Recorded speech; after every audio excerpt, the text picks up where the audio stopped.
Sumasabog na ngayon ulit ang bulkan. Papunta tayo na papunta. Papunta kami kay na Tita Yasmin malapit sa bulkan. Titingnan namin kung malalabasan ng bulkan. Papunta rin kami sa malapit sa bulkan. Nasabog.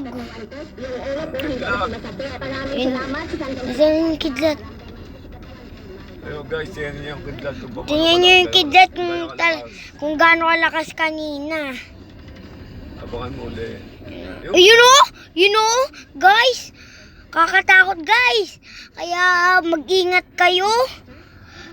Kung sumabog talaga, huwag kayong magpapanik. Oo, very good. Kung sumabog lang, magpasundo kayo. Oh, Ay, magbalansak yan. okay lang. Guys, tingnan niyo na mabuti ang kidlat sumabog ngayon. Nagtataka ako kung bakit. Di ko alam kung talagang sasabog ngayon o bukas. Wag na kayo alis guys, delikado, maraming mamamatay. Kasi dati pa sumabog, nakadalwa ng sabog ang bulkan. Diba sa may sumabog na isa pa dati, sumabog ng isa. Tapos ngayon, dalawa na guys. Kaya mag-ingat kayo, huwag kayong magpapanik talaga. Malakas ngayon ang bulkan. Mas malakas?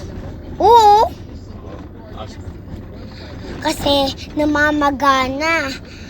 Kaya kayo guys, huwag kayo pupunta sa bunganga ng bulkan kung namamaga.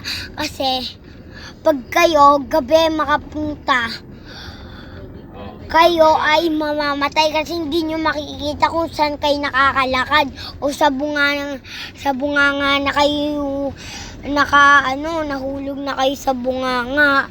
Kaya huwag kayo, umaga lang kayo dapat kasi pag kayo malapit na maggabi, mga 4, umuwi na kayo kasi magpapaig na buhos sa isa-isa pa ng matagal-tagal na magteten na talaga sasabog na ang bulkan. Kaya kayo, huwag kayo pupunta sa bunganga ng bulkan. Alam nyo yan, maraming mamamatay sa inyo. hindi ka pupunta. Kaya kayo, bibidyoan ko kayo mamaya pag nandun na kami malapit sa bulkan. You know, guys, malakas malakas to. Kaya di kami nagpapanik kasi paalis kami. Kaya pupunta kami sa Kubamba, malapit dun sa bulkan. Mamaya bibidyoan ko kung gaano kalakas ang bulkan ngayon. Kasi di ba dati konting malakas yung bulkan ngayon. Ngayon sobrang lakas na ng bulkan ngayon guys.